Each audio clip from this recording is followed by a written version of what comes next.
Hello, welcome to my channel UPC hub Kerala.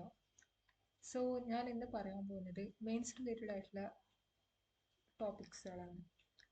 So July 5-ന് വന്ന ഒരു ന്യൂസാണ്, ഇന്ത്യയിൽ തന്നെ വന്നതാണ്, ബിസിനസ് ന്യൂസാണ്. It's time to focus on job ക്രിയേഷനും culture as a driver of economic ഗ്രോത്തും. സോ ഈ രണ്ട് ഹെഡിങ് നമ്മൾ ക്ലബ് ചെയ്തിട്ട് ഒരൊറ്റ ആർട്ടിക്കിൾ പോലെയാണ് നോക്കുന്നത്. ഈ രണ്ട് ആർട്ടിക്കിൾസും നമ്മുടെ എന്താ പറയുക അൺഎംപ്ലോയ്മെൻറ്റിനെ കുറിച്ചാണ് ഈ ഒരു ആർട്ടിക്കിൾ പറയുന്നത്. It's time to focus on job creation culture as a driver of economic growth. So ഇവിടെ ഹെറിറ്റേജ് ടൂറിസത്തിനെ കുറിച്ചാണ് പറയുന്നത്. സോ ഏകദേശം എന്താ ഒരു പ്രോബ്ലം അതിൻ്റെ സൊല്യൂഷൻ എന്ന രീതിയിലാണ് ഈ ആർട്ടിക്കിൾസും സെയിം പേജ് തന്നെയുള്ളത് കൊടുത്തിട്ടുള്ളത്. സോ നമുക്ക് അത് ഡിസ്കസ് ചെയ്യാം. It's time to focus on job creation culture as a driver of economic growth. നമുക്കറിയാം ഇന്ത്യ 8.2% GDP ഗ്രോത്ത് ഈ ഒരു ഇയറിൽ വിറ്റ്നസ് ചെയ്യുന്നുണ്ട്. Okay, 8.2% GDP growth. Also 8% unemployment റേറ്റും ഇന്ത്യയിലുണ്ട്. ഓക്കെ, അതായത് നമുക്ക് ഗ്രോത്ത് ഉണ്ട്, ബട്ട് എംപ്ലോയിഡ് ആയിട്ടുള്ള ഗ്രോത്ത് അല്ല ഉള്ളത്. As per periodic labour force survey, unemployment വേറെ വേറെ സ്റ്റേറ്റിൽ വേറെ വേറെ രീതിയിലാണ് ഉള്ളത്. ഏറ്റവും കൂടുതൽ അൺഎംപ്ലോയ്മെൻ്റ് ഉള്ളത് കേരളത്തിൽ, അത് കഴിഞ്ഞ് ജമ്മു ആൻഡ് കാശ്മീരിലും പിന്നെ തെലങ്കാനയിലുമാണ്. ഏറ്റവും കുറവുള്ളത് ഡൽഹിയിലും ഗുജറാത്തിലും ഹരിയാനയിലുമാണ്. സോ അൺഎംപ്ലോയിഡ് ആയിട്ടുള്ള ആൾക്കാരുടെ എണ്ണം അല്ലെ ആ പെർസെൻറ്റേജ് 2000 നിന്ന് 2022 എത്തിയപ്പോഴത്തേക്കും നല്ല രീതിയിൽ കൂടിയുണ്ടായി. 54.2% ആയിരുന്നു 2000 എങ്കിൽ 65.7% ഉണ്ട് 2022. സോ ആ ഒരു റൈസ് നമ്മൾ ശ്രദ്ധിക്കണം. ഈവൻ ദോ GDP ഗ്രോത്ത് ഉണ്ടെങ്കിലും എംപ്ലോയ്മെൻറ്റ് ലെവലിൽ കാര്യമായ ഗ്രോത്ത് ഇല്ല. ഓക്കെ, നമ്മുടെ യൂത്ത് പകുതിയും തന്നെ അൺഎംപ്ലോയിഡ് ആണ്. ഇതിൻ്റെ ഒരു സർപ്രൈസിങ് ഫാക്ട് എന്താണെന്ന് വെച്ചിട്ടുണ്ടെങ്കിൽ ഈ എഡ്യൂക്കേറ്റഡ് ആയിട്ട് ഉള്ള ആൾക്കാരും അല്ലെങ്കിൽ ഈ സ്കിൽഡ് ആയിട്ടുള്ള ആൾക്കാരും അല്ല എംപ്ലോയ്മെൻറ്റിൽ ഏർപ്പെട്ടിരിക്കുന്നത്. അൺസ്കിൽഡ് അൺഎഡ്യൂക്കേറ്റഡ് ആയിട്ടുള്ള ആൾക്കാരാണ്. അപ്പം നമ്മൾ വിചാരിക്കും ഈ പ്രൊഫഷണൽ കോഴ്സിൽ അതല്ല. ഇവരിവിടെ മെയിൻലി ഫോക്കസ് ചെയ്യുന്നത് ഇൻഫോർമൽ സെക്ടറിലാണ്. ഓക്കെ, നമുക്ക് ഫോർമൽ സെക്ടറിൽ ജോബ് ഓപ്പർച്യൂണിറ്റീസ് കുറവായതുകൊണ്ട് തന്നെ ഇൻഫോർമൽ സെക്ടേഴ്സിലേക്ക് ആൾക്കാർ ഓടുന്നുണ്ട്. സോ അങ്ങനെയുള്ള ആൾക്കാർ മെയിൻലി അൺഎഡ്യൂക്കേറ്റഡും അൺസ്കിൽഡും ആയിരിക്കും. ഇതുമായിട്ട് റിലേറ്റഡ് ആയിട്ടുള്ള ഇഷ്യൂസ് നോക്കാം നമുക്ക്. ഒന്നാമത്തെ പ്രശ്നം എന്ന് പറയുന്നത്, നമുക്ക് ഇന്ത്യക്ക് നമുക്കറിയാം ഇപ്പം കറക്റ്റ് ആയിട്ടുള്ള ഒരു ഡെമോഗ്രാഫിക് ഡിവിഡൻഡ് ഉണ്ട്. അതായത് വർക്കിംഗ് ഏജിലുള്ള പോപ്പുലേഷന് അത്യാവശ്യമുണ്ട് നമുക്ക്. സോ അത് ഭയങ്കര ഒരു പ്ലസ് പോയിന്റ് ആണ്. സോ അത് നമ്മൾ മാക്സിമം യൂട്ടിലൈസ് ചെയ്തിട്ടുണ്ടെങ്കിൽ തന്നെ എക്കണോമിക് ഡെവലപ്മെന്റ് നല്ല രീതിയിൽ ഉണ്ടാവും. സ്റ്റിൽ നമുക്കത് കറക്റ്റായിട്ട് യൂട്ടിലൈസ് ചെയ്യാനാവില്ല. എന്തുകൊണ്ടാണ്? കാരണം എന്ന് വെച്ചിട്ടുണ്ടെങ്കിൽ അത് യൂട്ടിലൈസ് ചെയ്യുന്നുണ്ടെങ്കിൽ ഈ യൂത്ത് ഏതെങ്കിലും ഒരു സെക്ടറിലേക്ക് കോൺട്രിബ്യൂട്ട് ചെയ്യണം. കോൺട്രിബ്യൂട്ട് ചെയ്യുക എന്ന് പറഞ്ഞാൽ എംപ്ലോയ്മെന്റ്, അതായത് അയാൾ വർക്ക് ചെയ്യണം. സോ ഇവിടെ വർക്കിംഗ് എന്ന് പറയുന്ന പരിപാടി നടക്കുന്നില്ല. ഓക്കെ, അതായത് 2041 ആകുമ്പോഴത്തേക്ക് 59% വർക്കിംഗ് പോപ്പുലേഷൻ ഉണ്ടാവുന്ന പറയപ്പെടുന്നത്. സോ അത് എത്ര അഡ്വാൻറ്റേജസ് ആണെന്ന് നോക്കണം. പക്ഷേ ഈ ഒരു പ്ലസ് പോയിന്റ്, അതായത് ഈ ഒരു ഫേവർ 2055 ആവുന്നതോടുകൂടി നേരെ തിരിച്ചാവുകയാണ് ചെയ്യുന്നത്. അതായത് അത് നിന്ന്. ഓക്കെ, പിന്നെ ഉള്ളത് നമ്മുടെ ഓൾഡ് ഏജ് പോപ്പുലേഷൻ ആയിരിക്കും കൂടുതൽ. ഈ ഒരു പിന്നെ വർക്കിംഗ് ഏജ് പോപ്പുലേഷൻ, അതായത് 30s 40s 50s ഉള്ളവരുടെ എണ്ണം കുറയാൻ തുടങ്ങും. പിന്നെ 50 അല്ലെങ്കിൽ 60 വയസ്സുള്ള ആൾക്കാരായിരിക്കും 55 മുതൽ ഉണ്ടാകാം. സോ ഈ ഒരു 30 ഇയേഴ്സ്, ഈ ഗ്യാപ്പ് 24 മുതൽ ആ ഒരു 41 വരെയുള്ള ആ ഒരു 41 അല്ല സോറി, നമുക്കിപ്പോൾ ഏകദേശം ഒരു 30 ഇയേഴ്സ് ആണ് നമുക്ക് അതിൻ്റെ പൊട്ടൻഷ്യൽ യൂസ് ചെയ്യാൻ പറ്റുള്ളൂ കറക്റ്റായിട്ട് പറഞ്ഞിട്ടുണ്ടെങ്കിൽ. വേറൊരു ഇഷ്യൂ ആണ് ഫീമെയിൽ എംപ്ലോയ്മെൻറ്റ്. ഫീമെയിൽ എംപ്ലോയ്മെൻറ്റ് നമുക്കറിയാം ആസ് യൂഷ്വൽ മെയിലുമായിട്ട് കമ്പയർ ചെയ്യുമ്പോൾ കുറവ് തന്നെയാണ്. സ്റ്റിൽ ചില സ്റ്റേറ്റ്സുകളിൽ നല്ല രീതിയിൽ ഫീമെയിൽ എംപ്ലോയ്മെൻറ്റ് ഉണ്ട്.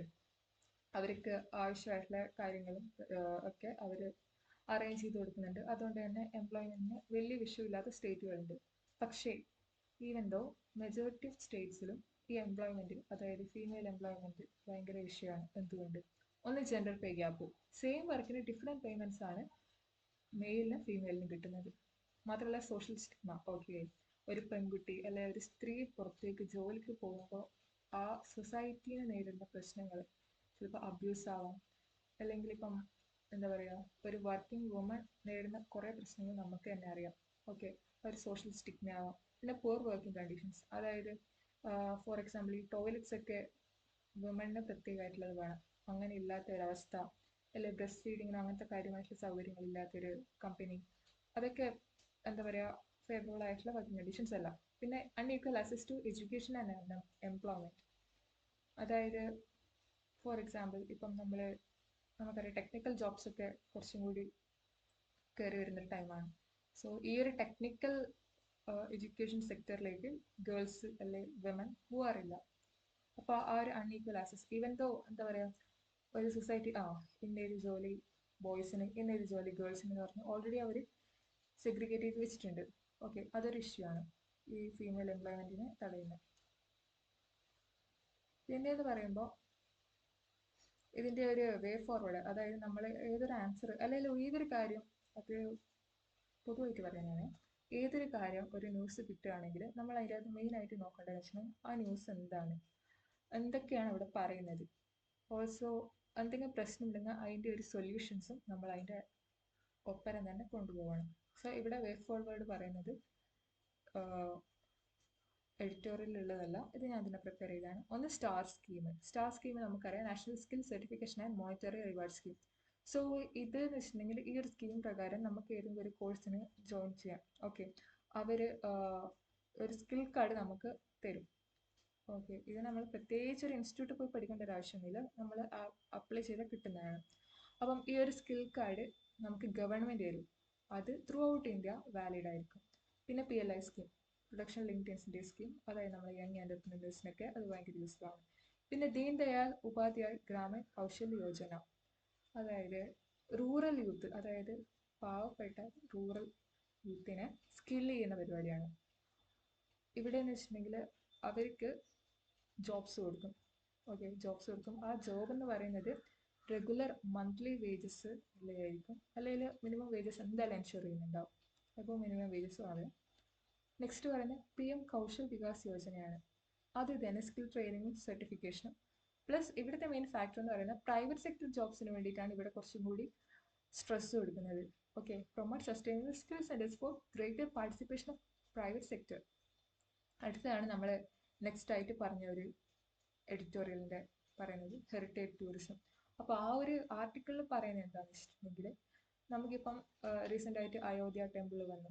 അപ്പം അതുമായിട്ട് റിലേറ്റഡ് ആയിട്ട് അവിടത്തേക്കുള്ള ജനങ്ങളുടെ ഒരു ഒഴുക്ക് കൂടിക്കൊണ്ടിരിക്കുകയാണ്. അതോടുകൂടെ തന്നെ അതുമായിട്ട് ബന്ധപ്പെട്ട് കച്ചവടം നടത്തിയിരിക്കുന്ന ആ ഒരു ആൾക്കാർ, ആർട്ടിസൻസും ക്രാഫ്റ്റ്സ്മാൻസും ഒക്കെ ആ ഒരു അവരുടെ കച്ചവടം നല്ല രീതിയിൽ ഡെവലപ്പ് ചെയ്യാൻ പറ്റുന്നുണ്ട്. അതുകൊണ്ട് തന്നെ അവിടെയും ഒരു എംപ്ലോയ്മെൻറ്റ് ഓപ്പർച്യൂണിറ്റി ഉണ്ട്. ഓക്കെ, ടൂറിസം തന്നെ, ടൂറിസ്റ്റ് ഗൈഡായിട്ട് പോവാം, പിന്നെ എന്തെങ്കിലും ഇങ്ങനെ ചെറിയ ചെറിയ ഷോപ്സ് ഒക്കെ വെച്ച് പോവാം, വേറെ എന്താ പറയുക, നമ്മൾ ലോക്കലായിട്ടുള്ള സാധനങ്ങളൊക്കെ വിൽക്കാം. അങ്ങനെയൊക്കെയുള്ള ഒരു ഗ്രൗണ്ട് ഇവിടെ പ്രൊവൈഡ് ചെയ്യുന്നുണ്ട് ഈ ഹെറിറ്റേജ് ടൂറിസം എന്ന് പറയുമ്പോൾ. ഓക്കെ, ഹൈലി എന്താ പറയുക എംപ്ലോയ്മെൻറ്റ് ഇവർ പ്രൊവൈഡ് ചെയ്യുന്നുണ്ട്. പക്ഷെ നമ്മൾ എന്താ പറയുക, ആ ഒരു കറക്റ്റ് ആയിട്ടുള്ള ടൂറിസം സ്ട്രാറ്റജി ഒന്നും ഇല്ലാത്തതുകൊണ്ടാണ് നമുക്ക് അതിൻ്റെ ഒരു പൊട്ടൻഷ്യൽ പരമാവധി യൂട്ടിലൈസ് ചെയ്യാനാവാണ്ടായിപ്പോയത്. സോ ഇവിടെ ആ ഒരു പോയിന്റാണ് സ്ട്രെസ് ചെയ്ത് പറയുന്നത്. Cultural sector directly employs 45 lakh people as artisans, performers, tourism guides etcetera. 45 lakh പീപ്പിളിനാണ് ഡയറക്റ്റ് ആയിട്ട് ഇവർ എംപ്ലോയ് ചെയ്യുന്നത്. Also handicraft and traditional art industries provide employment to 60 lakh people. Okay, ഏകദേശം 1 കോടി ജനങ്ങൾക്കോളം ഈ ഒരു ഹെറിറ്റേജ് ടൂറിസം എംപ്ലോയ്മെൻറ്റ് കൊടുക്കുന്നുണ്ട്. സോ ഇതിലെന്തുകൊണ്ട് നമ്മൾ ശ്രദ്ധിച്ചുകൂടാ എന്നാണ് ഈ ഒരു ആർട്ടിക്കിൾ നമുക്ക് പറഞ്ഞു തരുന്നത്. ഓക്കെ, സോ ഇന്നത്തെ ആ മെയിൻസിൻ്റെ ഒരു ടോപ്പിക് ഡിസ്കഷൻ ഞാൻ ഇത്രേ ഉദ്ദേശിക്കുന്നുള്ളൂ. അപ്പോൾ ഇതുമായിട്ട് ബന്ധപ്പെട്ടിട്ടൊരു ക്വസ്റ്റ്യൻ തരാം, so you can practice it. India has to cover miles to utilize its demographic dividend. Comment on the statement in relation to unemployment rate in India. So ഇത് നമുക്ക് ഈ പറഞ്ഞ് ഡിസ്കസ് ചെയ്ത പോയിന്റ്സ് ഒക്കെ വെച്ചിട്ട് നമുക്ക് ആൻസർ ചെയ്യാൻ പറ്റുന്നതാണ്. ജസ്റ്റ് ഒരു ഇൻട്രൊഡക്ഷൻ കൊടുക്കുക, പിന്നെ ഡെമോഗ്രഫിക് ഡിവിഡൻഡ് എന്താണെന്നുള്ള ഇൻട്രൊഡക്ഷൻ തന്നെ പറയാം. ഓക്കെ, പിന്നെ എന്ന് വെച്ചിട്ടുണ്ടെങ്കിൽ നമ്മൾ ഇപ്പോൾ ഫേസ് ചെയ്യുന്ന ഇഷ്യൂസും, അതായത് ഈ ചാലഞ്ചസും, പിന്നെ അതിൻ്റെ വേ ഫോർവേഡും എഴുതാം. Okay, that's all for today. Thank you for watching my video. Bye.